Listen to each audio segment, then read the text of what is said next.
Okay. We are live. We are live. What's going on, everybody? This is Odell Bazell. I am here with the great Mike Domitrz. And if you don't know who Mike Domitrz is, he's Googleable like everybody that I've been interviewing over the last several weeks. But here's what's really special about Mike. He has successfully taken trauma, taken pain that's happened in his family, and turned it into a way to serve. And I think that that's incredible. He has been doing sexual assault work way before I don't want to say before it got trendy, but before the awareness was raised to a certain level. Would that be cool to say, Mike? Yeah, I really appreciate you catching that, because some people will do that. It's a hot topic. I'm like, that's not really the right language for sexual assault. Right. So thank you for that. I appreciate that. Yeah, and so he's been all over the world, literally all over the world. He's been brought in by middle schools, high schools, universities, the U.S. military to help them pursue a new standard of consent and respect. He's the founder of the Center for Respect. And you may have seen him on Dateline NBC's My Kid Would Never Do That as a featured subject matter expert. And he's just a really, really good dude. One thing about, the speaking industry, and I know Mike is going to echo this, is a lot of people are genuine people. They're good people who, anytime you need help, if there's something they can answer really quick, or, need to have a conversation, they'll do that for you. And Mike has been that for me. And so, Mike, thanks for joining me. Well, thank you, Adele, for having me on. This is such a cool, awesome pleasure. So thank you. I know you were saying they could Google me, but they better look at the spelling of my name on the screen before they attempt that, because it looks nothing like it sounds. So thank you for such a wonderful introduction. Yeah. What is, I guess, what's the origin of your name? Yeah, the origin's Polish. Polish. Yes. Okay. Yeah. Good stuff. Good stuff. Well, Mike, I wanted to have Mike on because he's somebody that I've admired from afar for a long time. When I got into the speaking business, it was kind of like the frequency illusion hit me hard, Mike. Like when you first get into it, it's like, oh, there's not that many people speaking. And then you get into it, it's like, whoa, like it's so many people. And I remember one of my good friends in the industry, Tom Kriegelstein, when I met him way back, like over a decade ago in APCA, I was just asking him, because he was one of the first people that like would talk to me. I was asking him like, who else is doing well? Like, who else is doing this? And he just was naming names, and I remember him naming your name, and I was like, okay, cool.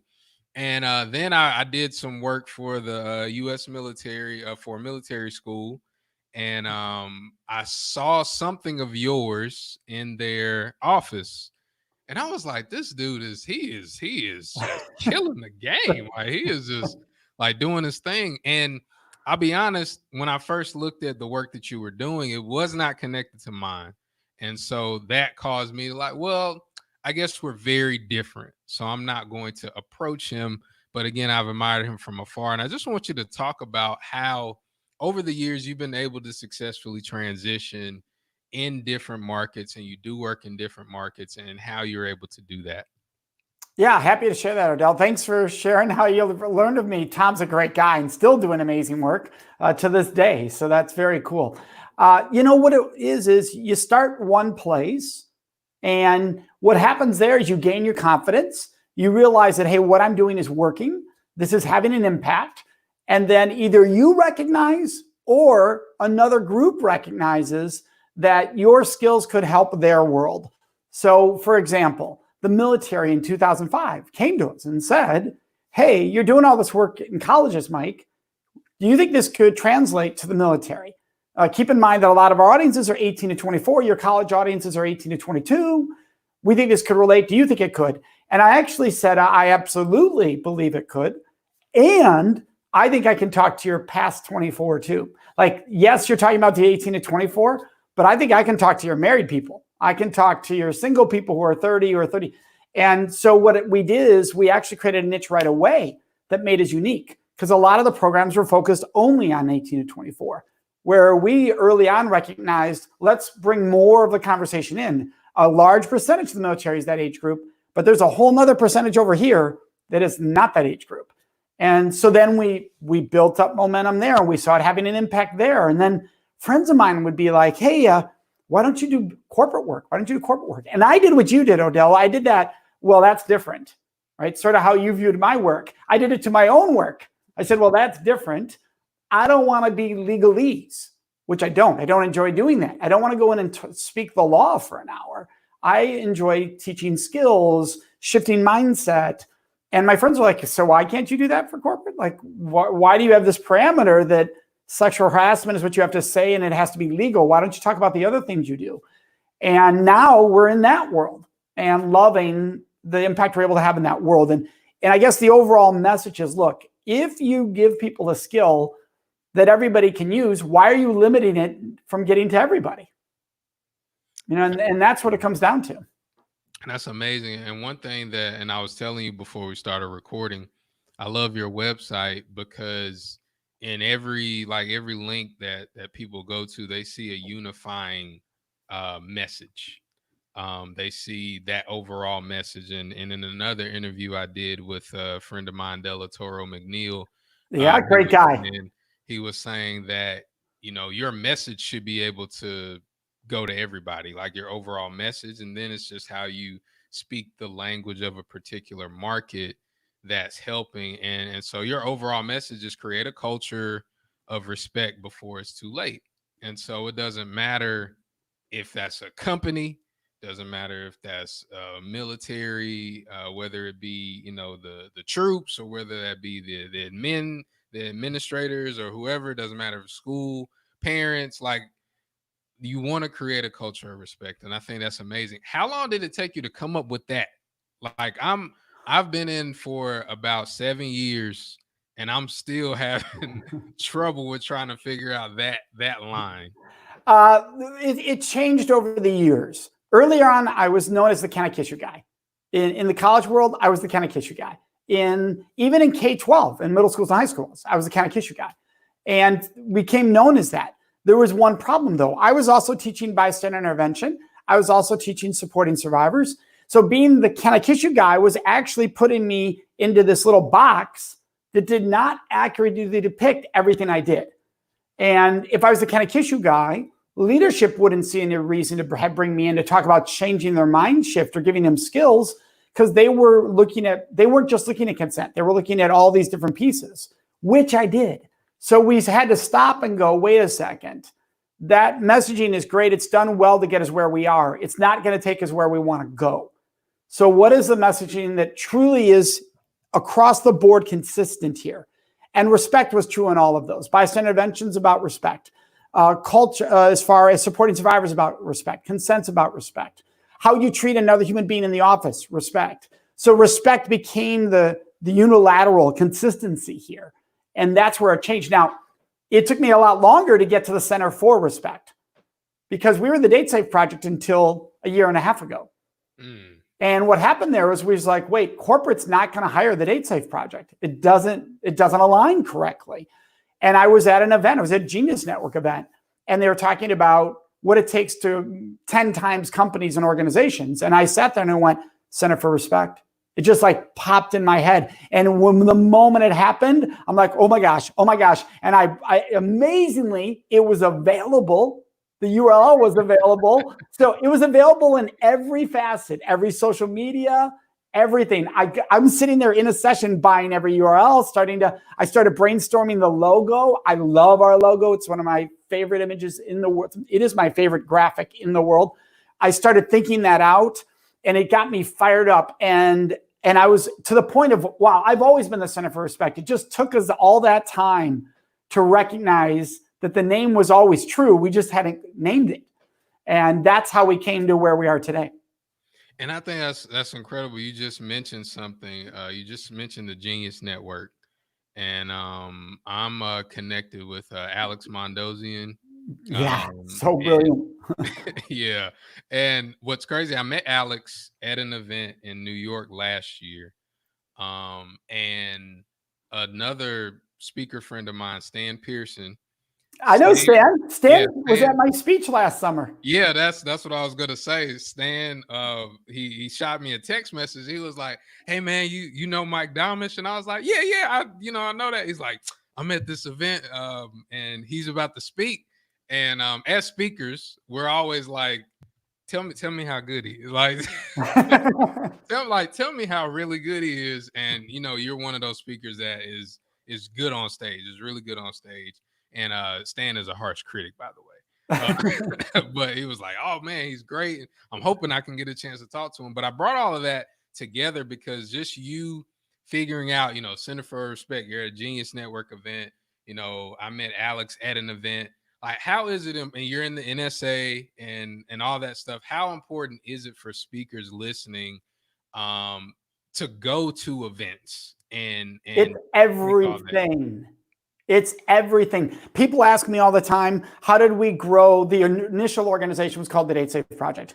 Our first year, we went from 0 events to roughly 40 to 50. And the next year, we're doing 80 like that. And people say, how did you grow that fast as far as getting out there and getting the word out? One answer that I've been giving all these years.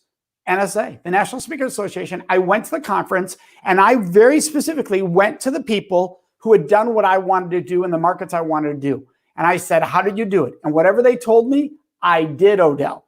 And that's the difference. I didn't sit there and evaluate, well, that won't work for me or that won't work for me. I would do that later in my life on other things, don't get me wrong. But at that moment, I'm like, I'm just doing what they told me. And they were like, you just implement everything. I'm like, because that's what I have to do right now. I don't have other knowledge.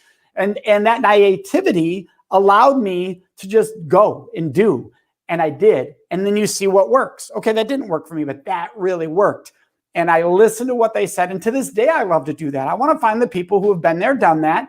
And I want to see how they did it. And I want to do my best to follow a similar path. Here's the key. It's ethical, it's moral, it's serving others. Those are all keys because you can follow a lot of paths that breach some of those. We want to make sure it's about doing it the right way. That's amazing. And one thing that you just said, the how-tos, I think for a lot of new speakers and a lot of people that might be listening or watching this might be newer, might be trying to figure out, how they can get their rhythm, how they can, find their market or what have you. The how-tos, Mike, I found for me personally, and if it's different for you, or if it was different for you, let me know. It's like once you get the how-tos, it's kind of like then you have to learn how to continuously do them. Like you talked about implementation, but I think a lot of speakers are, okay, I have to get my message right. I have to be good on stage. I have to go to conferences. But then it's like, you got to keep doing it. How long would you say, and you can go all the way back to the beginning, did it take for you to get confident and consistent in putting yourself out there to go speak? Well, confident is something that, that's a roller coaster trip. There are times that I've had it and there are times where I questioned it.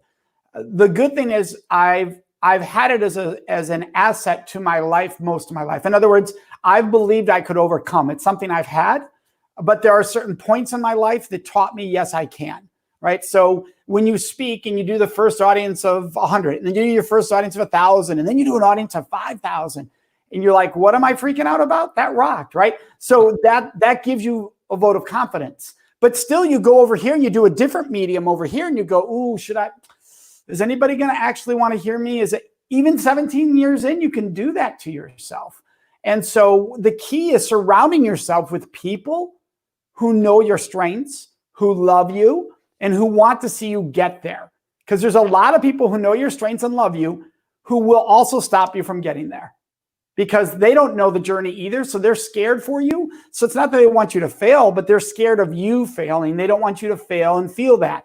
I want the people who are not worried about me failing because they love me and want to see me get there. And surrounding them, those individuals, those incredible, amazing friends in my life, almost all of them came from NSA also. So it keeps coming back there. Now, let me be clear. I've done Genius Network. I've done Strategic Coach. I've done Lifebook. I've done a Landmark Education. So this is what I want to stress to everybody, Odell. What are you investing in you when you want people to invest in you? Mm. So you want people to invest in your services, in your talents. If you're not investing in them, why should they believe that you're going to do a better job than someone else who is investing in their work? So you've got to invest. Now, it needs to be smart investments. You can't just go spending money everywhere. You'll be bankrupt and out of this business crazy fast. For sure. You got to be wise about it. You got to be smart. And I want to jump to this as it relates to marketing. I know when I first started, 22 years old, I was, talking to everybody, talking to everybody, talking to everybody. But now looking back on it, I realized something that I didn't know what to ask. Like there's a lot of like, oh, I want to be a speaker. I didn't know like the business of speaking, Mm-hmm. and I had no idea what it took to build those relationships. We know it's a relationship business. I just thought it was once they see me good and I stand and deliver, they're gonna want to book me. So for you, what was it where you were like you thought it was this? Like you came in and you were like, okay, I thought it was this, but then after a while you learned it's this. Uh, maybe early on you get into it's the audience reaction live. That was one. Like if they're loving you live, you're in great shape. And what I learned that shifted everything dramatically was what's the after event impact. So, Mm, for instance, all my audiences get a survey live with me in the room on their phones. That survey allows me to walk off stage, turn to the client, and go, here's what everybody just said about the session. mm, And I have quantitative and qualitative questions. So they're rating it on a 1 to 5 scale. And I can show 92% of my audiences strongly agree they're going to change their behaviors in 3 different behavioral ways the moment I walk off stage. And then I can show the open-ended questions that is just their mind flowing what they're going to do. So nobody asked a question that led that in any way. We want freedom of thought. And when you can hand that to the client and they can hand that to their leadership, their administration, and they can go, oh my gosh, we have to bring this back because that's what we bring speakers for, impact. Now, if you're in entertainment, even there, they want to see were you entertaining, were you engaging? So that might be different than a content skills-based program, which is mine. We use a lot of entertainment in it, but it is content skills-based. So that's the big aha. Are you getting them results and can you prove it? that's huge. And you just mentioned a powerful tool that I want to ask you about. And that reminds me of Jonathan Sprinkles told me this. He said that amateurs speak for standing ovations, professionals speak to get rebooked. And when you're talking about a survey, how like what does that look like? So you get on stage, you have them doing your thing. Is it a piece of software? Is it like what is it a piece of paper? Like what is it that you give the audience so that you can have that data? Yeah, so I can send everybody there right now, actually. So if you're watching this right now, I have about 7 different website addresses because I have a different survey for each group. All right. So I simply from the audience say, go to cfrgift.com as an example. CFR, I'm the Center for Respect, cfrgift.com. There you're going to see a survey. When you complete that survey and you hit the done submit button on the survey, not on our website inquiry page at the bottom, on the survey, you're going to get access to our ebook for free. The Can I Kiss You book that you just heard about, we just gave away to some people in the audience today. You're all getting that for free. So that's a simple little step. Now here's the key, Odell. If I'm speaking to students and their attendance at that proves that they get credit, that they were an athlete in attendance, they were Greek life in attendance, I say, if you complete that survey, it proves to us you were still here at the end.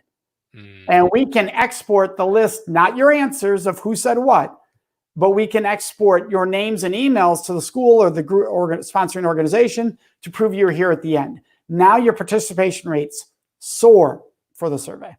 Wow. I hope y'all got that. So what Mike said, and you can correct me if I misspoke or repeating you, but you said you send them to a URL, a dedicated one. So you buy a domain that's for you. So if you're listening to this or you're watching this, your domain gift. And that's a really key part. You said, hey, do this and you'll get this. That's And you right. also used, hey, we were giving away this book and you're going to get the ebook version for free. So giving them something in return and then having them that's brilliant stuff, man. That's brilliant. And one thing I also want to ask as it relates to marketing. Can I pause before we even Yeah, move on go that? ahead, go ahead. Because here's what I love about it. People go, well, why are you giving everybody in your audience a book? Like, why aren't you having them buy it? Okay, that tells me you haven't been around that long. Because you're in fear that if you give them the greatest skills builder you have off stage, your book, hopefully, that could help them for life, you are assuming that one, they would never buy this thing that was so amazing that they might want to give to others. But number two, honestly, I don't worry about whether they buy or don't buy my book, because I've gotten to hear the stories of what my book did for their life when I met them 4 years later, 10 years later, 15 years later. And I want hundreds of those over a couple of book sales after an event. I'll take those every day of the year. Now, don't get me wrong. If I was speaking to corporate or a different group that loves to buy books back of the room, then maybe we're having a very different conversation because they want to buy the book. Students don't typically buy books. They don't have the income to do it, the ability to do it, and you're not allowed to on some institutions. So I want to do my best to serve them when they can't buy the book. That's huge. And one thing Mike, when you started, when did you first start speaking professionally? Yeah, so my journey was a little unique in that like you, I was young. When I first started doing this, I was 2021 when I very first started doing it. And keep in mind, that was going back now, aging myself, but that was 1991, and people weren't talking about my topic, not even on college campuses for the most part. It was rare. And so it was a struggle. I also looked like I was 16 when I was 22. And I wish I could tell you I'm exaggerating, but I'm not. I looked way too young. So I had a real tough time with credibility, even though people loved what we were doing. So I had to walk away from it from 94 to 02 and just do it here or there, and came back to it in 02 after NSA invited me to speak to the youth. And a bunch of speakers were in the room and said, why are you not everywhere doing this? I gave them my backstory and they're like, the world has changed. 2 weeks later, I sold the business I owned at the time. Almost went bankrupt over the next 6 months, but I believed in what I was doing. And that's where everything shifted, was in 02, 03. Wow. So that's really unique. And you also started in because I first started, I did my first professional speech. I have to differentiate between when I first started. Right. Definitely. And then I did my first paid talk. I did my first paid talk in 2008. And I often tell people, like, the early 2000s and the change from, I would say, 2008 to 2012, 13, 14 was like huge. Like, as far as the internet, social media, like all Yes. that stuff, it changed. So you started even before that, when it was like super, like, email marketing, all this stuff. No, there's no email. There was no email. I would go into this is not a joke. I would go into I was an entrepreneurship major because I wanted to build a speaking business. So I was actually an entrepreneurship major in 91, 92, 93. And I would go into my business courses on how to market, and you'd have to make a flyer for your company. And I was making the flyer for my company. And I was going to professors and saying, can I miss class because I have a presentation at a local high school or middle school? Is that okay? And I was trying to use any class I could to make my material better, to make my marketing better, because you didn't have a website. My name was awful, Odell. Here was the name of my program in 1991. You can't make up how bad this is, ready? It was SAY, say, because I'm about consent, right? Say it. But it represented sexual assault in you. SAY. Sexual assault in you. Who wants to think of it that way? That is so bad. So bad. And that was on my flyers. And I also had two big eyes, like cartoon eyes, because we're opening the eyes of the world. It was so bad to look at. You know what? It did what it needed to do at the time, though, ironically. So we don't have to be ashamed or guilt of the mistakes in the past or the silly choices we made. They got us to where we are today. Yeah, and that's big. And I want you to kind of talk about, as we're winding down when you got into it, early 2000s, and you were like, okay, I'm going to sell my company, which I'm sure a lot of people thought you were crazy. Yes. to go to go speak. When you did that, when you made the transaction, like I'm gonna make this decision, what was, and I want to ask you this for the person that is thinking about taking that leap, or the person that is like, I know this is what I want to do, or what have you. Like, after you did that, what was the next step? Like, what work were you doing? I'll ask it better this way. What work were you doing to make sure that you continue to do the work you wanted? I was searching everywhere I could for every conference that existed that would have any chance that somebody would be in that audience who would care about what I was talking about. And I learned that from a speaker named Michael Karpovich in NSA, who said, you go to the events where the buyers, the people who are passionate about your topic, are all in the audience. You go to those events. A lot of people go to the events where their audience is in the audience. Right? Well, that's different than your decision maker, the person bringing you in, is in the audience. So I looked at all those conferences and I just did them. I mean, every one of them. And then I figured out which ones wanted me afterwards, were hiring me afterwards, and which one weren't. If you weren't, I wasn't going back. If you were, I was going back. Now, here's the key, Odell, that a lot of people don't talk about: how you market and how you represent yourself at a conference. I have a rule: never let someone stop loving you. All right. So that's true in a relationship.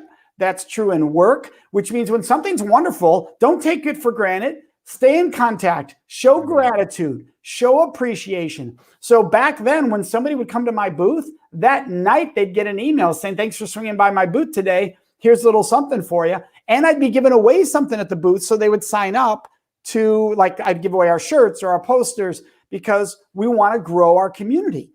Right. And so it was what I did. And then I'd follow up. By the time they got home, there'd be a letter waiting for them on our letterhead saying, thanks for stopping by my booth. And then a week later, a phone call. So you can't just go there and think, wow, and they're going to call. You have to create a relationship. It's all about relationships, relationships, relationships. We're about building mutually amazing relationships. That includes with our clients. I love that. And the last question I'll ask relates to products. You have a lot of merchandise, you have books. Do you, and as a speaker, like for your speaking business, do you create those products to profit, or do you create those products to market primarily? Well, it's a great question. I mean, you would love to think that it's a yes and yes. That would be the wonderful answer to give. Yes and yes. The reality is there's very few authors that make a living off being an author. And so most speakers that make a revenue off their books is because of back of the room or because of pre-event sales. It's rarely because somebody is going to their website and buying a book, or going to Amazon and buying the book, and they can live off that. That happens, but you're not normally going to live off that. So the question is, am I producing something? In my world, I view it as, am I producing something that is representative of me, my message, the skills, the lessons I teach that can help other human beings? And that's what I want the book to be. I want to be able to hand you a book. I want to never feel bad about selling from the stage. And I think the only reason you should ever feel guilty about selling from the stage is when the thing you're selling isn't worthy of being sold. Wow. If you are on stage and you have the chance to give people your book and it can help their life, and you're telling me, well, I'm not going to tell anybody about my book from stage, so you refuse to give them an incredible resource that could help them when they leave that room that day? Explain to me why you do that. Now, notice it's not about selling for me because I'm giving it away as an ebook on the survey.